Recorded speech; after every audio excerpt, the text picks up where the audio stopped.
Good morning, folks. A couple of people are here. I thought I was going to be by myself for a second. Okay.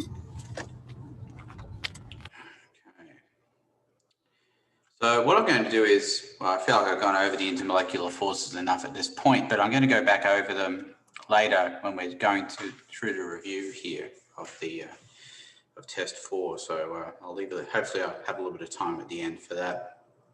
The solubility of gases in liquids, I'm pointing this out. I'm actually not going to go through it here. You can, it's not on the test. There is a quiz about it, a fun quiz, an extra credit quiz, so you can access this information here if you want more about that. Now, what is on the test, though, will be the concepts of concentration and colligative properties. Now, before I get into this, let's take a look at the syllabus and we'll see where we're at here. Give you an idea of what's going on. I want to remind you it's Thanksgiving next week. There'll be no class on Wednesday. There will be class on Monday, of course. And just give you an idea of the schedule here so you can make sure that you're planning properly. We're doing the concentration stuff today.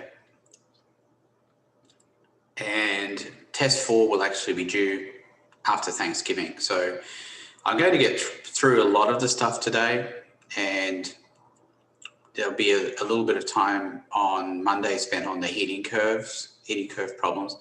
And then test 4 will actually be due the day after Thanksgiving. There will be a review for the final on that following Wednesday. I probably should have put that in the syllabus, but that's, yeah. Okay. Anybody have any questions just about the schedule here? So the test is due the day after Thanksgiving? Well, the Monday after Thanksgiving. Oh, I got you. Okay, just double checking that. Yeah. And Wednesday will be the final review. Okay, and then the final should be by the 6th, I think. Well, it's whatever the schedule says for the final, and I think. Okay. Well, let me see. I can actually tell you. Hang on. Yeah, because I was trying to plan that out as well, and I believe it was like later, like around like the 6th, but. Yeah, let me check. I don't know if anything changed. Yeah. Okay. Let me see. I actually got something here. I've got it here. It's December 7th. Yes, okay. December. Now the 7th. I don't remember what day that is. Let's have a look. I believe that's the Monday, right? That's the Monday of class. Now, I've timed this out in accordance with the SPC exam schedule for the face-to-face classes. And I'm not sure that actually this wasn't face-to-face, but still, I have it set up so that you have to start between 10 a.m. and 11 a.m. on that Monday. Now, that's not to say it's an hour. You just have to start during that time. Oh, so it's actually 10 a.m. on that Monday. Okay. Well, between 10 and 11. You have to start between 10 and 11. Gotcha. I appreciate that little cameo. I did not know that. Okay. All right. Anybody have any other questions so far?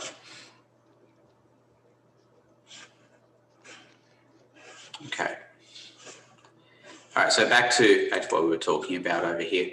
So concentration and colligative properties. So I'm going to give you a little bit of a background here on concentration to begin with. Actually working on this in another class as well. So some of this information is still relevant.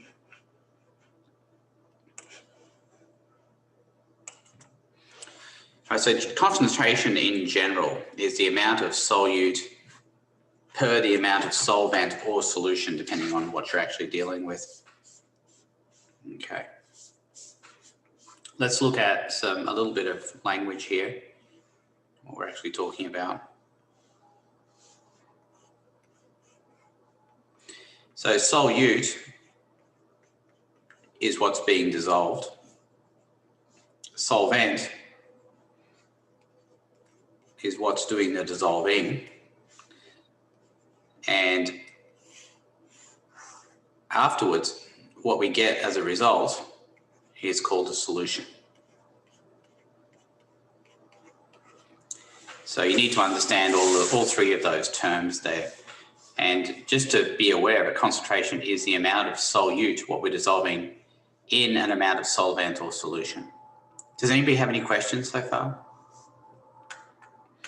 We're going to look at 4 different measures of concentration to begin with here.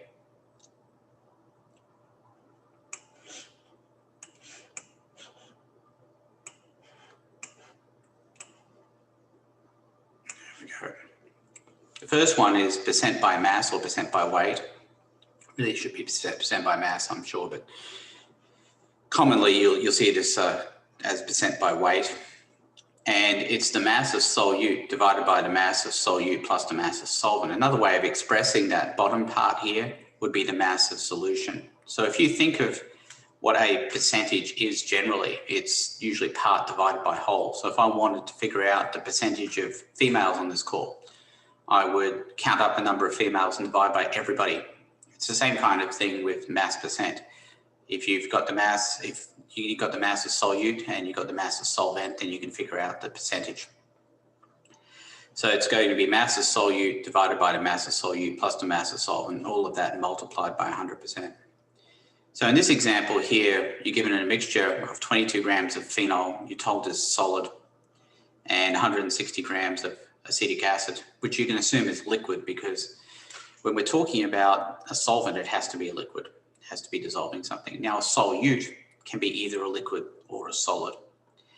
Now, this does lead to a slight wrinkle in the way we handle some of these concentration concepts. So let me go through that here.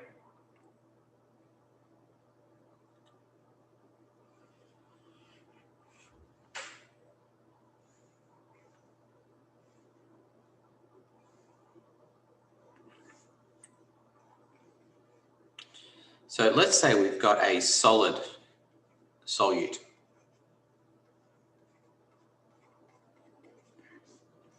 And of course, we're going to have a liquid solvent.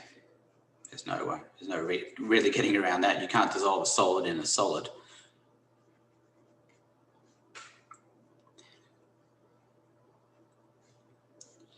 And what you're going to find is that if it's a solid solute, the volume of the solution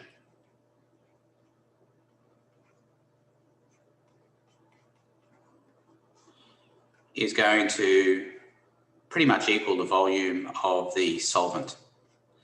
What I'm saying there is that by adding a solid solute, we're not really changing the volume of the solution at all. Now, this matters for molarity, but only molarity, which we're going to go through in a second.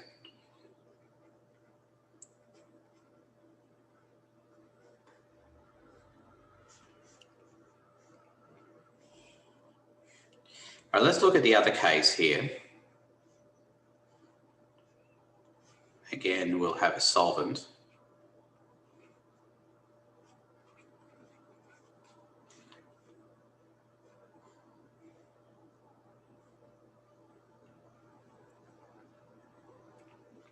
And in this case, we're looking at a liquid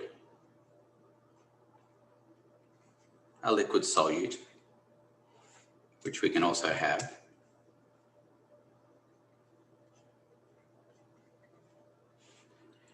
Then what happens here is that the volume of the solution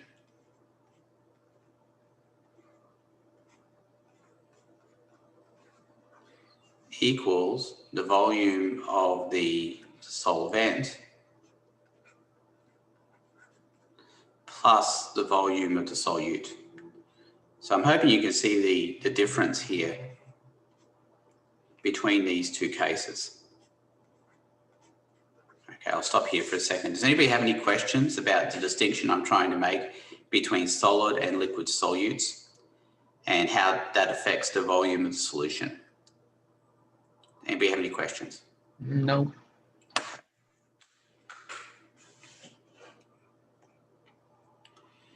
So let's look at molarity. Now molarity, and you'll notice the formula here is moles of solute divided by liters of solution. And that's the key word there, liters of solution.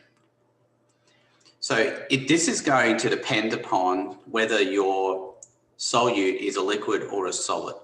Now, in any of these problems, it'll always be apparent as to whether it's a solid or a liquid. Now, if you're not given a density, you can always assume it's a solid. Sometimes you're going to be told it's a solid as well. But certainly it would be in grams if it was a solid. But it may also be in grams if it's a liquid, but it can't be in mils if it's a solid, that's for sure as well.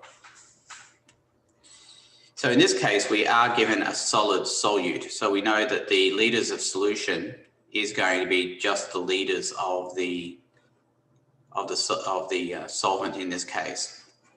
So the first step here is to figure out the moles of phenol. So we need moles of solute. Now let me go back here as well and just give you a little bit of assistance in determining solute and solvent. One of the big clues you can use here, first of all, is that generally speaking, when you're dealing with solvent and solute, the solute is always less than the solvent. There's always more of the solvent than there is the solute. So usually the smaller amount is going to be your solute. The other thing is, of course, solvents can't be solid. So there's lots of little clues you can do here. The other thing is that in the actual question, it's always about the solute. So if it says percent by weight of phenol, you can always assume that's the solute as well. Molarity of phenol, that's a solute. Anybody got any questions?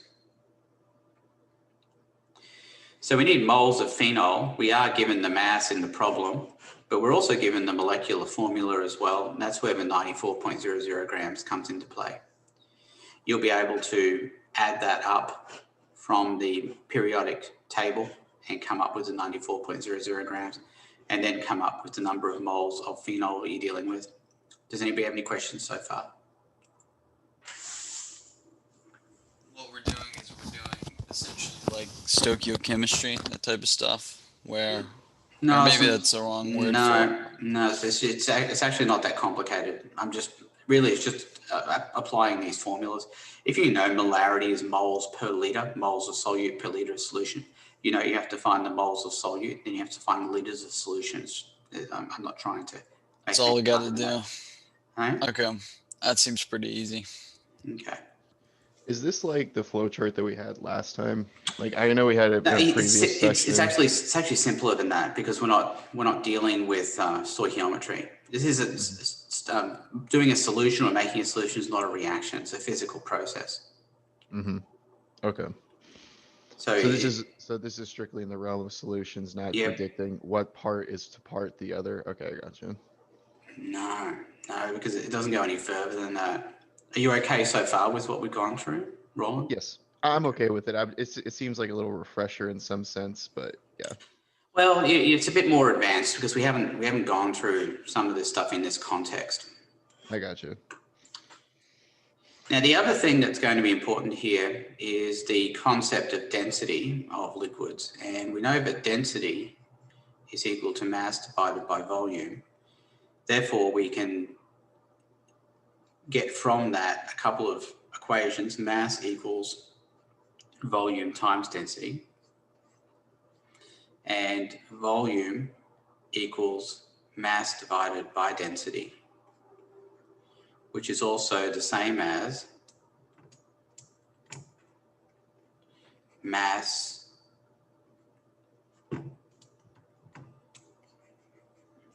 times 1 over density. Okay, so we'll get to that in a minute. Actually, we'll get to it right now. So we're looking for the volume in liters of the solvent, which is acetic acid. But what we're given in the problem is a mass of acetic acid. But also along with that mass, we're given a density. Now from this, we can get the volume. So volume is mass divided by density, which can also be expressed as mass times 1 over density. So you'll notice that the way we're getting this volume of acetic acid is we take the mass and we multiply it by the flip of the density, which is 0.800 grams per mil. So it's 1 mil per 0.800 grams. We need liters. So we could do a conversion here to get the milliliters into liters times 1 liter over 1,000 mils. And that'll give us our liters of solution, so the solvent and solution as it turns out. So to get the molarity, we take the moles number that we got previously up here and divide it by the volume number that we have down here.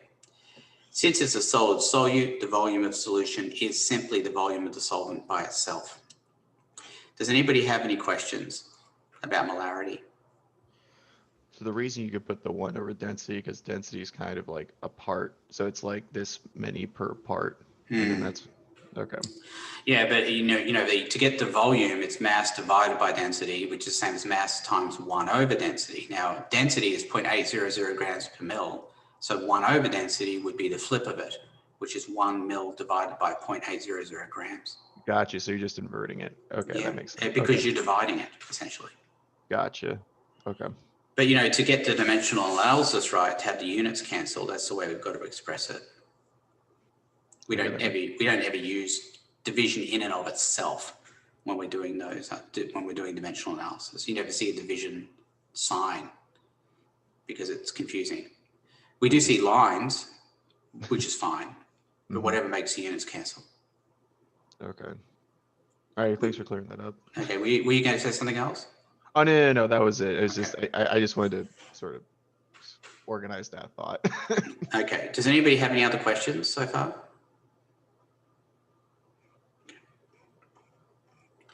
One unit of concentration you probably have not heard of before is molality. I know it's a bit confusing because you've got molarity and now we're talking about molality. Now, molality is moles of solute per kilogram of solvent. Now, this is not going to be affected by whether you have a liquid or solid solute because we're only talking about the solvent, the kilograms of solvent.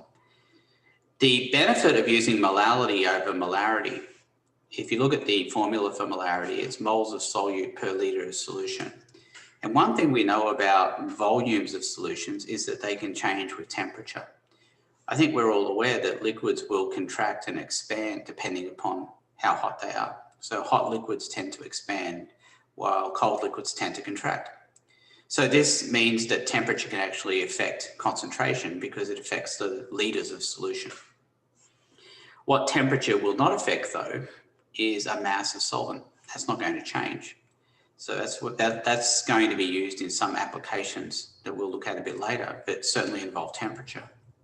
So molality is certainly a useful concentration unit when we're doing something that's affected by temperature. We already had the moles of solute. We got that from the previous part. It's up here, 0.23 moles. To get the kilograms of solvent, which is the acetic acid, we do the kilogram to gram conversion, 160 grams times 1 kilogram over 1,000 grams. And that gives us kilograms. The unit, I did mean to say, but the unit for molarity, I think we're aware of this, but I'm going to put it down here. So big M is moles per liter. It's the same thing. Little m is moles per kilogram. So those units are interchangeable with each other. I'm not talking about the big M and the little m. I'm talking about the big M is moles per liter and the little m is moles per kilogram. So you'll see both of those kinds of expressions.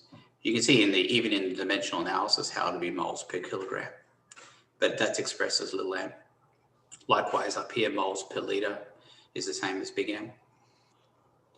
Any questions?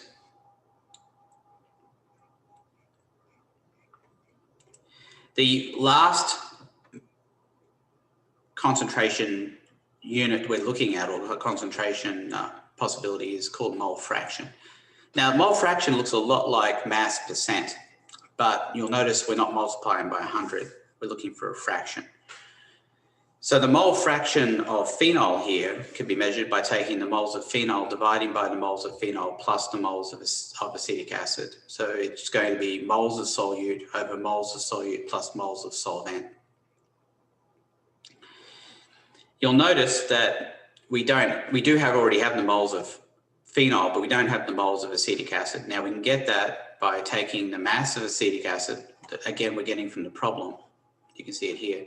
But we also have the molecular formula, and we can add that up to get the molar mass of acetic acid. So it's going to be 160 grams divided by the molar mass of acetic acid. That gives us the moles of acetic acid over here. So you can see the mole fraction, which is given the symbol chi, which is a Greek letter. I'm going to go ahead and delete some of this stuff here, a little bit of it.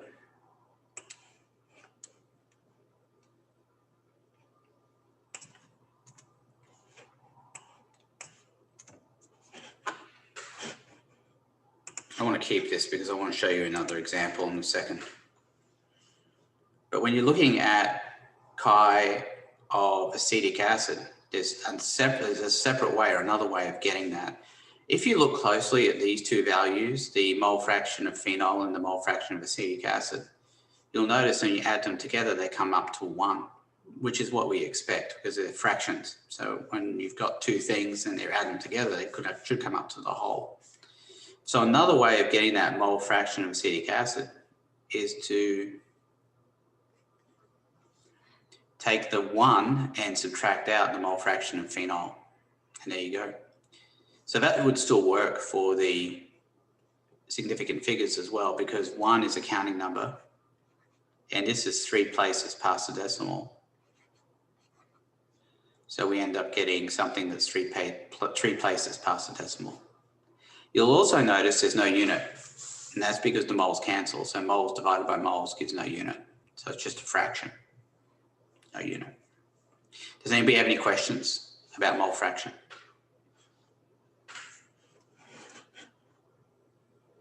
Okay.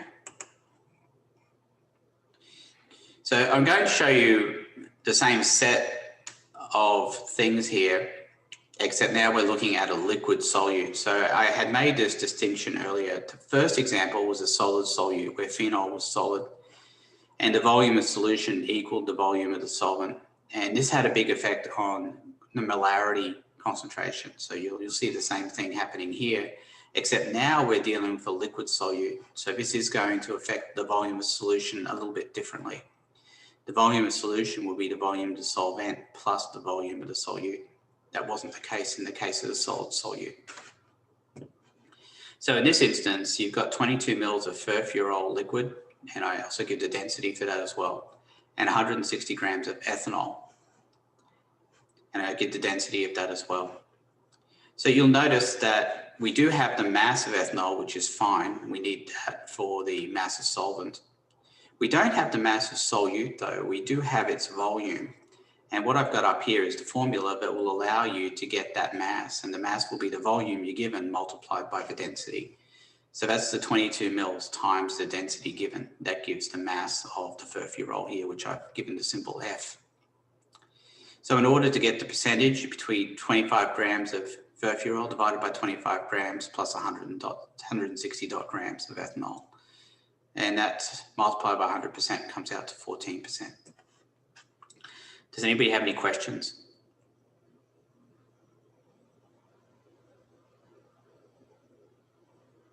Okay. So this was the distinction I wanted to make between the molarity we did in the first one and the molarity we did in the second one. So what you'll notice here is that we do need the moles of solute, which is the moles of furfural, which we get the same way as we got before. We do have the mass, which we calculated in part A, and we have the molecular mass, which we can get from the molecular formula that's been given for the furfural C5H6O2, which comes out to be 98.10 grams. So 25 grams that we got previously in part A divided by the molecular mass, that gives the moles. We also need the volume of the ethanol as well. We have a mass of it. Now the volume we get by doing mass divided by density. So mass times 1 over density, again, same deal. 160 grams times 1 mil over 0.789 grams. So that's 203 mils. That's the volume of ethanol. But you'll notice that to get the volume of solution, we have to add those two volumes together, the 22 mils of furfural and the 203 mils of the ethanol. That gets converted into litres as well. So we end up getting molarity as being 0.25 moles divided by 0.225 litres. I want to go back to the molarity we did previously for the solid solute. And I want you to notice that because it was a solid solute, the litres of solution is simply the litres of the solvent. And we don't try and convert this moles of phenol, or sorry, this mass of phenol into some sort of volume and add it to the other volume like we're doing down here in the molarity of furfural. So I'm going to stop here for a second and make sure everybody understands the distinction between what's happening when we have a solid solute, what's happening when we have a liquid solute, and we're dealing with molarity. Does anybody have any questions?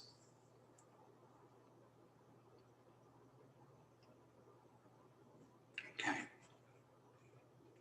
You'll notice that for molality, again, there's no effect here from it being a liquid solute or a solid solute. That's because it's moles of solute per kilogram of solvent, not kilogram of solution. So the mass of the solvent is just going to be 160 grams, and we convert that into kilograms.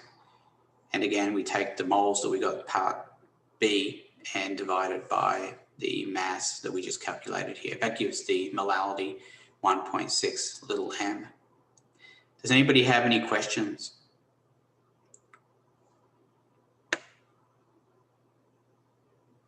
Okay. Mole fraction, same kind of deal. We already have the moles of furfural. We got that from part B. We need the moles of ethanol, which we can get from the mass and dividing it by the molar mass, which we're getting again from the formula that's given in the problem.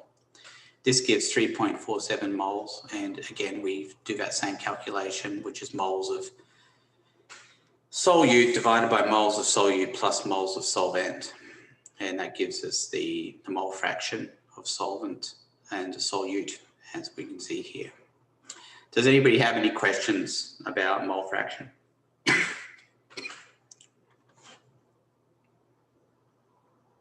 Okay. Now we did these concentration units specifically for a reason, and that's so we could deal with colligative properties, because we're actually going to apply these concentration methods to these colligative properties calculations. So the 4 examples of colligative properties we're going to look at are freezing point depression, boiling point elevation, vapor pressure lowering, and osmotic pressure. Colligative properties are affected not by the nature of the particles, but simply by how many particles there are. And these examples that I've included here are all only affected by the number of particles, not by what they actually are. And what we mean also by number of particles here is really about concentration, solute concentration. So first of all, let's look at freezing point depression. So one thing that you know if you've lived up north is that they put salt on the roads during the winter to melt the ice. And the reason they do that is because of the phenomenon of freezing point depression. If you put enough salt on the ice, you can lower the freezing point of that ice to maybe minus 20 degrees Celsius.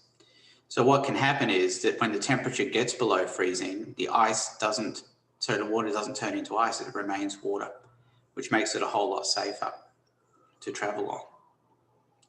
The way it works is that if you've got ice and then you put something that's soluble in ice on top of it, the ice will melt to help dissolve whatever you put on top of it.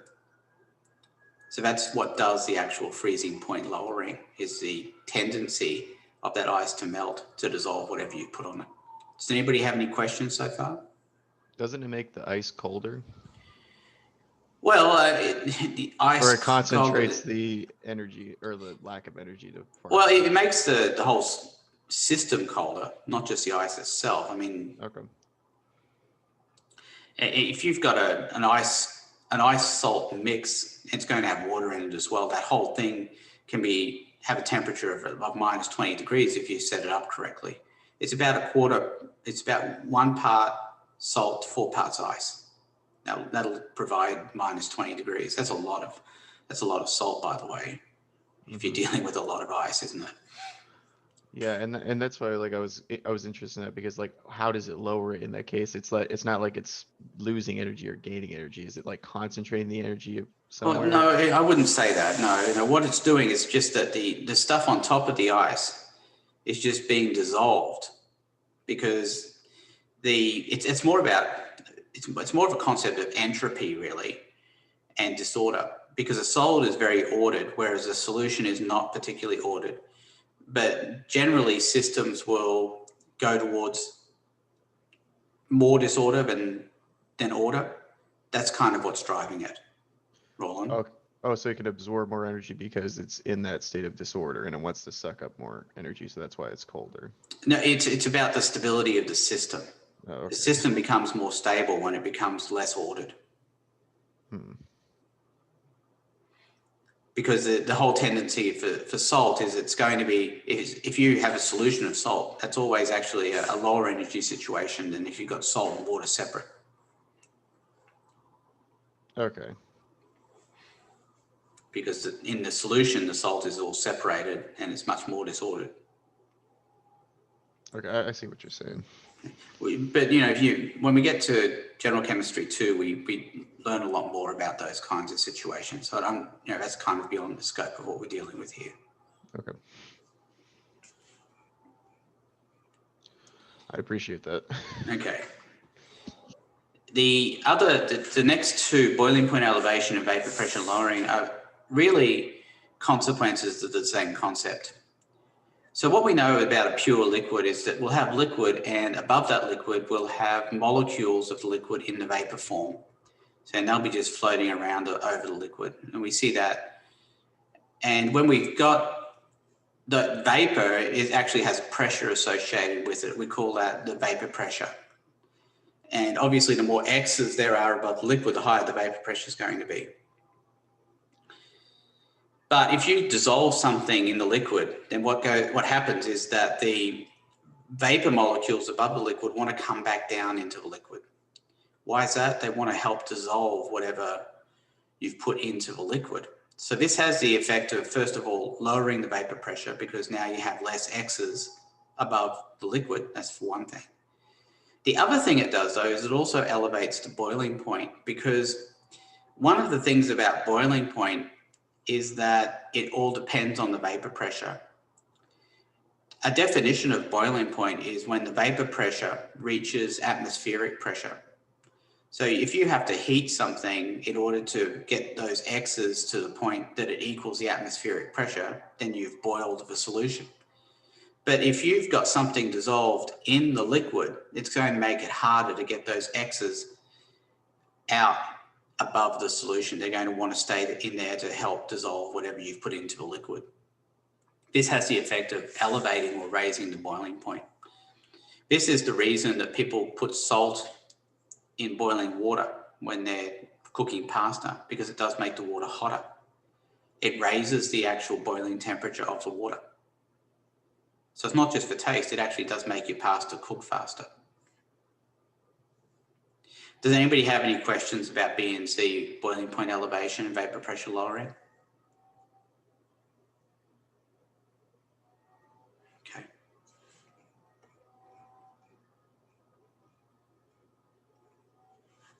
The last one here is called osmotic pressure. And I know it's a little bit hard to see here, but this is a semi-permeable membrane. And in here, we've got some particles dissolved on this side of the semi-permeable membrane where I've got the cursor. So what happens is that a semi-permeable membrane is something that will allow the passage of the solvent, but not passage of the solute. So only water can travel from one side of the semi-permeable membrane to the other, whereas the solute can't. So the idea here is that if you've got a solvent on one side of the semi-permeable membrane, it will travel into the other side to help dissolve whatever you've put into the solution on the other side of that semi-permeable membrane. What this does is it invokes a pressure. If this is a piston that we're looking at here, it invokes a pressure on that piston, pushes it upwards, and it's given the designation of capital pi as the osmotic pressure. Now, some of you might have done this experiment in high school or in biology. You might have taken a potato and put it into a saltwater solution. Has anybody ever done that? Anybody? I guess not. Okay. So what happens? Sorry? What's Yeah, that? I've done it before. What happened, Richard? What happened to the potato? Um, Do you remember? did it not expand, right? No, it contracted. It shriveled up. Oh yeah, that's right. It should Oh have. yeah, we did two. We did one with the potato in fresh water, and we did one with the potato in salt water. Right, and the one that's in the salt water, it shriveled, right? Yeah. Yeah. Now, what happens there is that the potato skin is a semi-permeable membrane. So what happens is the water in the potato actually leaves the potato and goes into the saltwater solution, and that shrivels up the potato. But that's osmosis. That's osmosis in action right there. It's very important in biology as well. It's a big driver of cell concentrations of solutions and those kinds of things, which are really important to how the cell operates and whether the cell survives or doesn't survive. Yeah, you can actually burst open cells by using this concept. So it's a fairly important kind of issue that we deal with here. You might have also heard of the process of reverse osmosis. Now, reverse osmosis occurs when we take this piston and we put a pressure on it greater than the osmotic pressure. And what that will do is it drives pure solvent back past the semi-permeable membrane. So this has actually been used to purify salt water, the reverse osmosis process. But it takes a lot of energy because osmotic pressure is a fairly high value, generally in the 20s or 30 atmosphere range. It's a pretty intense kind of pressure that we're dealing with. So it needs a lot of energy to reverse that. So it's not a particularly, I don't know if it's a very cost-effective way of purifying seawater, but it has been done. So like the whole concept of that potato, that's like the same concept as like say a dihydrate. Like when you're trying to suck water from the air, like you have like a solution that has a tendency to absorb more water. So yeah, well is that osmosis? I think that's more like, it's partly this here. It's all, I think it's all tied up together, Roland. But I think say it's more about boiling point elevation and vapor pressure lowering. Okay. Not so much about osmotic pressure, because in those situations you're not really dealing with a semi-permeable membrane. I think that's important, an important part of what osmotic pressure is. Okay. Is saltwater osmotic pressure the same as like fresh water, basically for RO? Is it like the same process? Well, I know that there's like freshwater RO that you can do as well. Yeah, well, with fresh water, I don't think it's relevant because you need something dissolved in it in order for it to have any osmosis occurring. Okay. All right. Any other questions? Okay. So there are some formulas that we need to be aware of here. So let's go ahead and I'll put them up. You are given these formulas, by the way. You don't have to memorize them.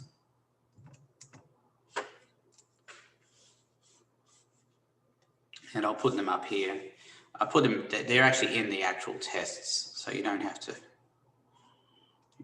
memorize them. They'll be given to you. So we've got delta TF, which is equal to KF and little m And we've got delta TB, which is KB little m. Then we've got delta VP, which is the change in vapor pressure, which is P naught solvent mole fraction solute, and osmotic pressure, which is molarity times R times temperature. So I'm going to go through examples of each of these here. The first one is freezing point depression.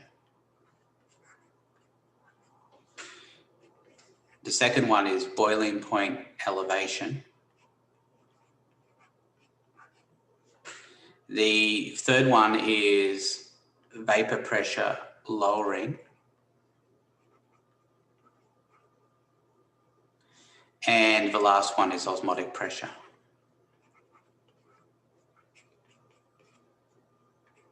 Obviously, you have to know which one to use in which context. All right, so delta TF, that's a change in freezing point. But here's an example of that. So it says, based on the concentrations calculated above, find the following. You need the freezing point of the actual solution. So then to get that, you are given the freezing point of the pure solvent here. So whereas concentrations are about solutes, colligative properties are really about solvents. And I think that's an important distinction to make as well. So the first thing we do here is we need the freezing point of the solution. So what we first of all find is the delta TF, which is the freezing point depression. Now the KF value is a constant, and you'll notice you're actually given that in the problem. 3.90 degrees Celsius per molal is the KF value, little m to the -1. And the molality, now I'm getting the molality from up here when we calculated it. This is the phenol acetic acid one, I think. There we go. So 1.4 m, that's where that value is coming from. So in any question, you will be given enough information to calculate that, or it will be given to you somehow. Times, in this case, 1.4 m. You'll notice that the m and the m to the -1 cancel, and we come up with this value of 5.5 degrees Celsius. Now that represents the freezing point depression, the change in freezing point, because that's what the delta is, change.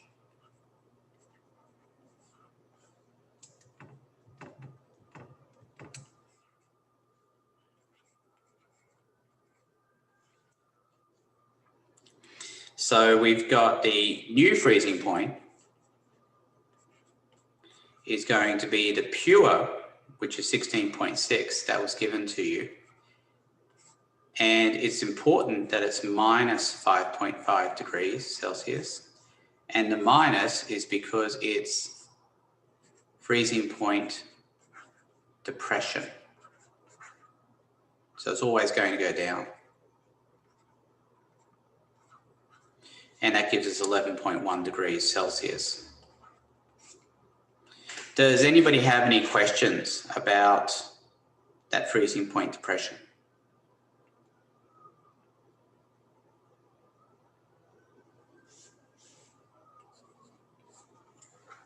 Okay, let's look at B. B is boiling point of the above solution. So we do something pretty similar with that one. We have delta TB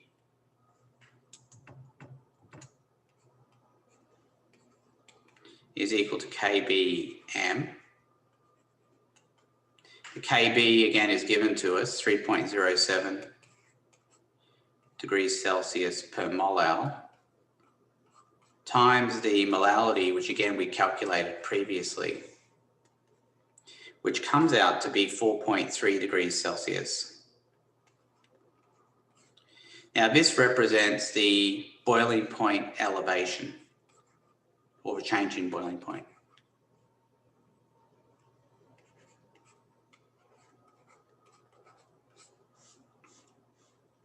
Remember, delta is change. So the new boiling point here, and this is a distinction I'm trying to make here between this one and the previous one, is going to be 118.0 degrees. And it's plus 4.3 degrees Celsius, which comes out to be 122.3 degrees.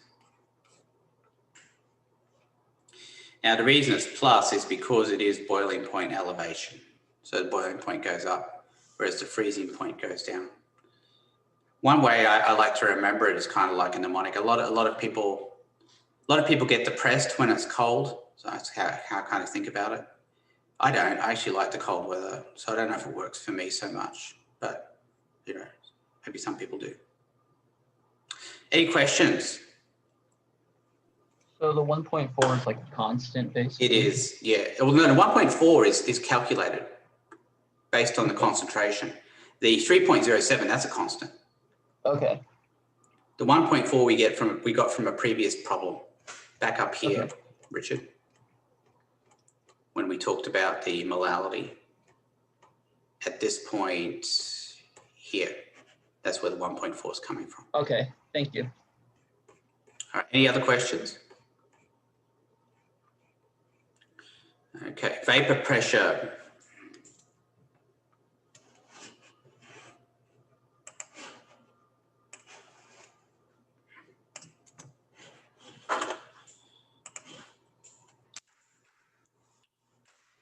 So we're looking at the change in vapor pressure, which I'll just leave as delta Vp.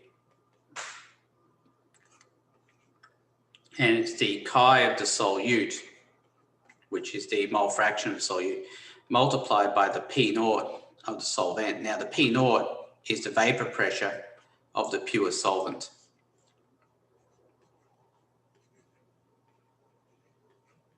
Which you're given, by the way. Now the mole fraction we get from back up here when we did the mole fraction of solute, 0.079, mole fraction of phenol.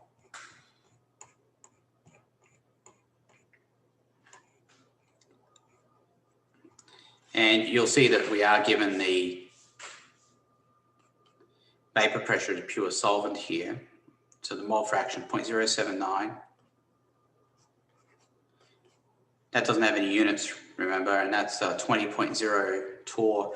You'll also notice there's a temperature given in the problem, but that's just because that vapor pressure is only good at that specific temperature, but the temperature is actually not used at all in this equation, so we don't need to worry about it. It is relevant, but not relevant to the actual equation. So that comes out to be 1.6 torr for the change in vapor pressure. Now to get to the new vapor pressure, it's always vapor pressure lowering. So again, it's a subtraction. So it's going to be 20.0 torr minus 1.6 torr, which comes out to be 18.4 torr. So that would be the new vapor pressure once it gets lowered. Does anybody have any questions about vapor pressure lowering?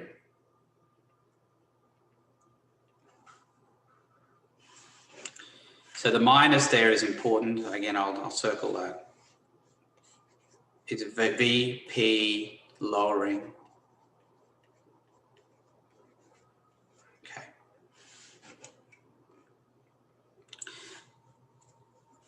And the last one is osmotic pressure.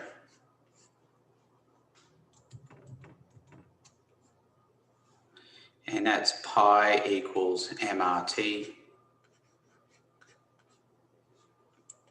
The M is the molarity. I think it was 1 point, let me see, I think it was 1.1 or 1.2. Let's go back up and see. So yeah, 1.2 molar was what we calculated previously for that. So that's the molarity.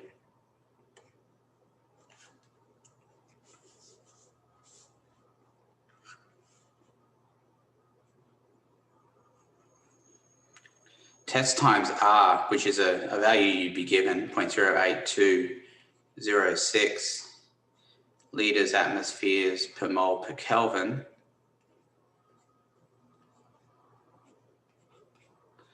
And that's times the temperature, which has to be in Kelvin, which is the 25 degrees converted into Kelvin. And that comes out, in this case, to be 29 atmospheres.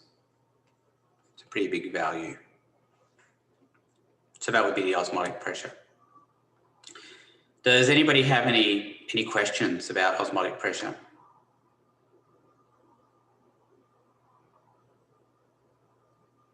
Okay. Let's take a look at the test here, and you can see the kinds of questions that you'll be given for this.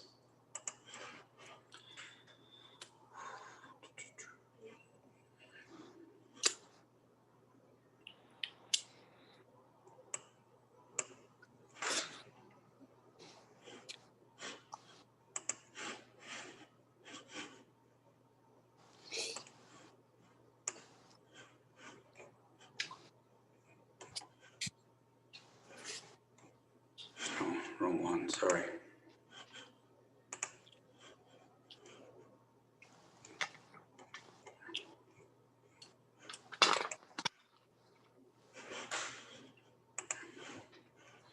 I opened the wrong test there, sorry about that. Try it again.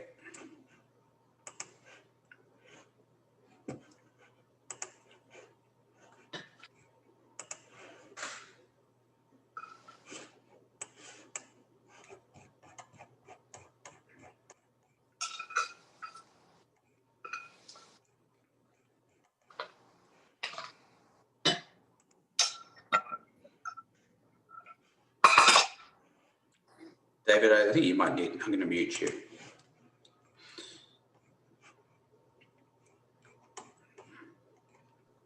Sorry. Sorry. So here's the concentration questions. So given a mixture of two compounds, 30.00 grams of X, and you'll notice I'll give you a molecular weight, I'll also give you a density. So in this case, I don't actually give you a formula, makes it easier, because you just have to use the molecular weight. And here you're asked for the mass percent. So you'll notice that it's pretty easy to tell, and it says mass percent of X, so it makes it easy to tell what goes on top. So you need the mass of the X divided by the mass of the X plus the mass of the Y. Understand though, you could be given grams or milliliters, in which case you might need to use the density formula in order to pick up the mass if you're given a volume. So you can see here, this one is molarity. And you'll notice it even say, assume X is solid and that its addition to the solution has a negligible effect on volume. So that's a huge clue there. And this one here, the molality. And the last one here, the mole fraction of X. So you'll notice that we've got the colligative property formulas here, as well as the value of R. And here you'll actually have to do it in two parts. You'll need to, first of all, find the concentration of what you need and then apply the formula in each case.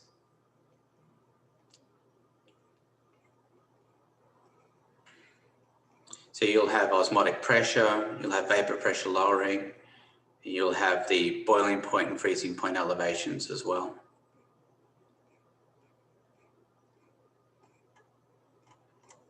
All right. Does anybody have any questions about any of that? What they're going to see on the test, or anything else? About how many questions are there on the test? It's the same as what's on the practice test, David. Okay. Well, so the best way to practice for the test is to do the practice test. Do it over and over. How many times you do the practice test will determine how well you do on the real test. It's completely transparent. It's the same questions, just with different units and numbers. Same kind of deal though every single time. So you still have to do it multiple times to get used to it. But as long as you're used to it, I can't see how you'd fail. And that's the problem I've been seeing, is that people haven't been putting the time in. Heck, how many people do we have here today? 7 out of 40. Good gosh. I know a lot of people are watching it afterwards, or at least some are. I think a lot of people are just treating this course like a big holiday of some sort. So I don't know. It's frustrating for me. All right, but anyway, that's the bottom line. That's how you'll be successful with it. Does anybody have any other questions about the solutions and colligative properties?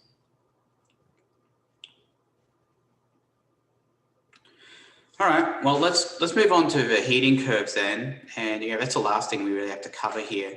And that will, sorry, go on, David. I was just gonna ask, could you cover number 27 again? Like, show me the process for that one. Number 27. Yeah. Molality. Okay. So molality is moles per kilogram.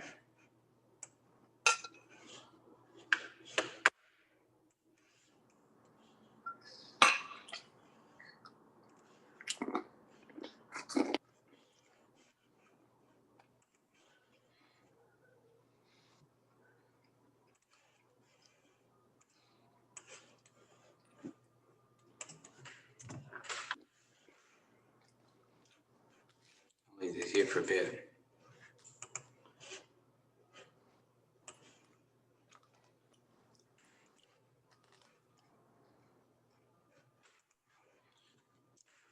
So you'd have to know that molality is moles over kilograms, moles of solute over kilograms of solvent. In this case, the solute is X and the solvent is Y. And the reason we know that is because we're after the molality of X, which is always going to be the solute anyway. So we've got the moles, we've already got the grams here, so we define the moles. So the moles of X is going to be 30.00 grams times 1 mole over the molecular weight, which is given to us, 52.00 grams. I'm actually not going to work this out, I'm just going to show you the method. We also need the liters of Y. We have 800, we've got the volume, so we need the volume. So density is mass divided by volume. Volume equals mass divided by density, or mass times 1 over density. The mass is 800.00 grams.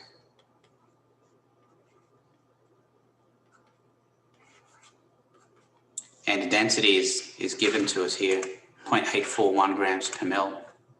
So we're doing 1 mil over 0.841 grams. That gives us the volume in milliliters. Oh, sorry, hang on. No, we don't even need the volume here. That would be for molarity. This is for molality. We just need the kilogram. So it's even simpler than that. So it's 800.00 grams. Sorry about that. I forgot what we were looking for. Times 1 kilogram over 1,000 grams. I picked that up, but I said, hey, what's going on here?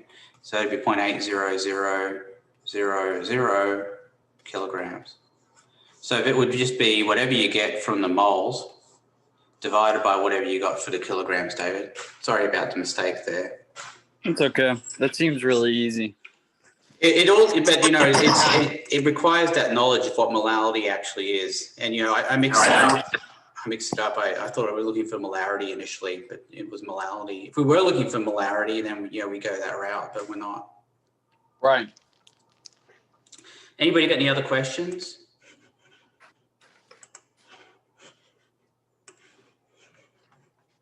Okay.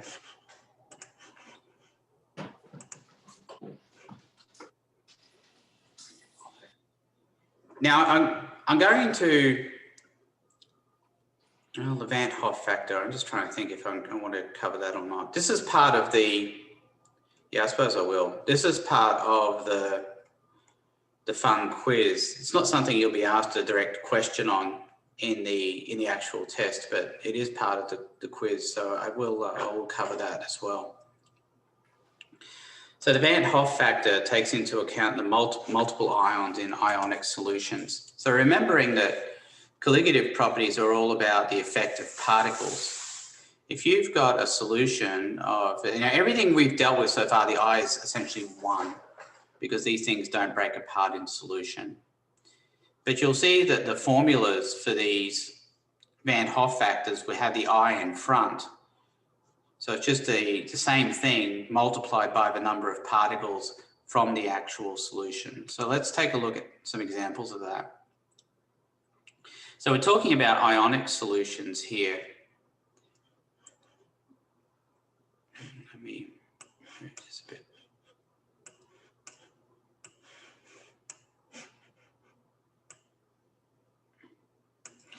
So if you had a solution of Na2CO3 aqueous, you need to be aware that when it breaks apart into 2 sodiums and 1 carbonate. So the I would be 3. AlCl3, the I would be 4, and HBr, the I would be 2.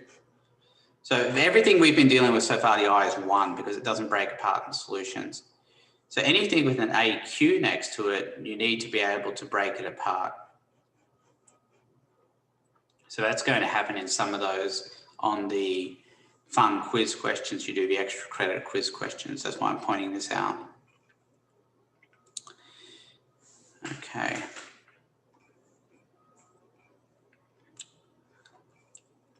All right, so heating curves. So this is a typical heating curve. This is the one for water. And what we're dealing with here is the propensity for phase changes that occur with water as we go from a low temperature up to a higher temperature. So if we start at -5 degrees, water will be in a ice or solid state. And then we heat it up and it gets to 0 degrees. And then at 0 degrees, the temperature actually plateaus. And this is where the phase change occurs. So where we put the energy in and the temperature doesn't go up, but what does happen is that ice turns into liquid water during that addition of that heat. And then we can heat the water again. It goes from 0 to 100 degrees. And then we get this plateau again where this liquid water is turning into a gas. And then we can heat the gas from 100 up to 110. So we are able to actually calculate the entire amount of energy required to take water from, a mass of water from -5 degrees all the way up to 110 degrees. So -5 up to 110. And we're using a combination of 2 formulas here in order to make this happen. And it's pretty easy to tell which formula you're using at each part of the graph. So the first one, Q equals mc delta T. We've dealt with this before. And this is used when we're changing the temperature of a single phase.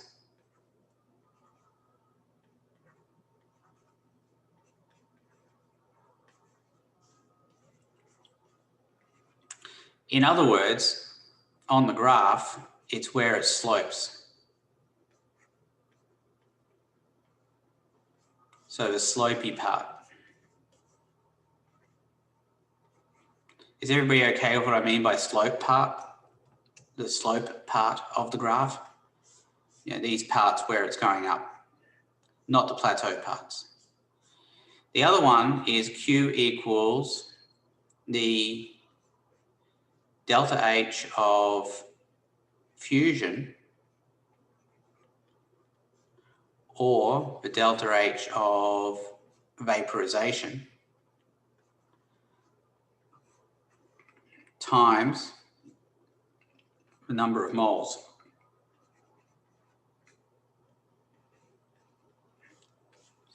And this is the phase change or the flat parts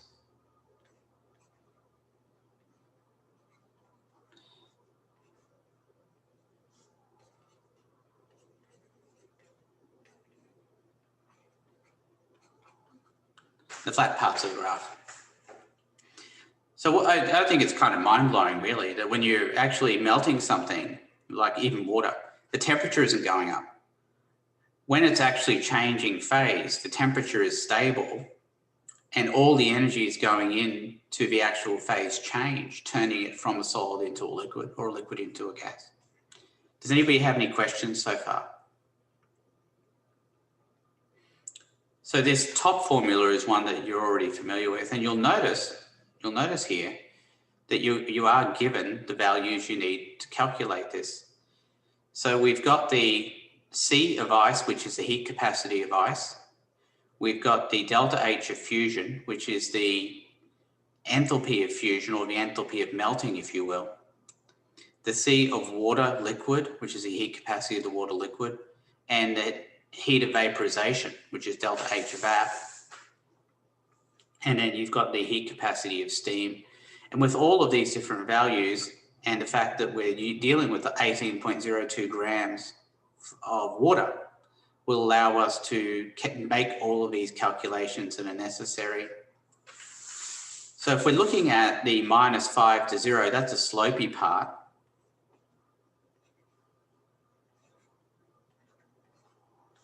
So we know we're dealing with Q equals MC delta T. The M is 18.02 grams. Again, we're given that. You have to calculate it. At this point, water is in solid form. So we're looking at C of ice, which is 2.087 joules per gram per degree Celsius.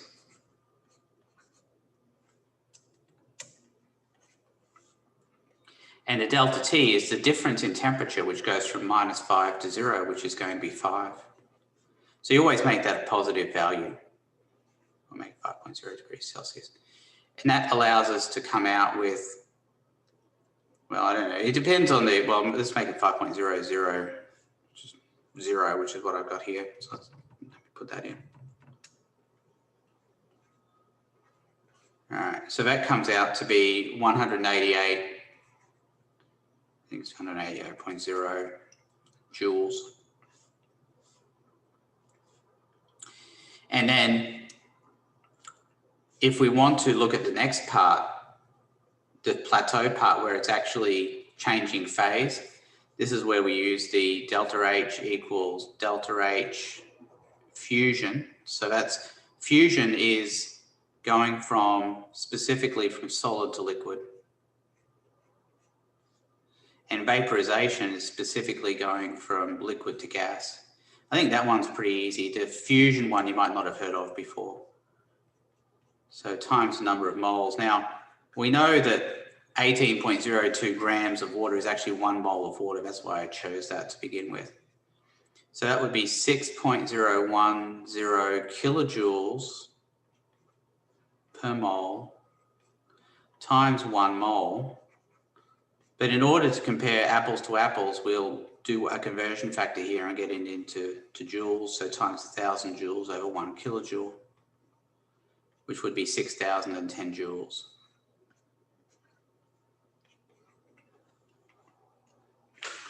So you can do that for any of these, as long as you know what the phases are. And this is water, so we already know what the phases are. We know it's solid, liquid, and gas. So then we can apply these equations according to where we're at on the table here. You won't actually have water though, you'll have something else, and I'll show you an example of that in a second. Does anybody have any questions so far? Where did you get the 5 degrees Celsius from? It's the difference between the -5 and the 0. Okay. All right, I think this might be a good place to stop, and I'll do an example on Monday of the heating point. Of a heating curve question that you'll need to deal with. It's going to be something like this, and then we'll be able to. I guess that'll be the end of that, and then we'll be able to do some review after that. So it'd be a good chance for you all to actually do something over the weekend, get a start on the material. Don't leave it to the last minute like people have been doing. And that's been reflected in the grades. I don't know. I think some people are of the impression, well, you can't fail everybody. I'll put it this way. I can fail everybody who's not doing well. I can do that. Because if I know I've done everything I can do. I sleep very well at night. I lose 0 sleep. I don't feel any guilt about anything I'm doing. I know I've been completely transparent. I've given you everything you need. It's going to be up to you to actually put the work in. So I say that to everybody. Everybody's watching this, even after the fact or whatever. But that's how you're going to be successful with this. All right, any other last questions here? All right, I'll see you all later. Thank you. Thank you. Thank you. Thank you.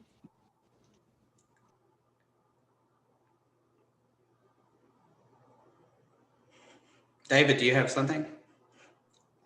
Oh yeah. I just wanted to I mean, speaking about that, I just wanted to compliment you. I think this has been, in terms of an online course, the best structured and most intuitive online course I've ever had. You've provided literally the maximum amount of resources you possibly could in order for anyone to succeed.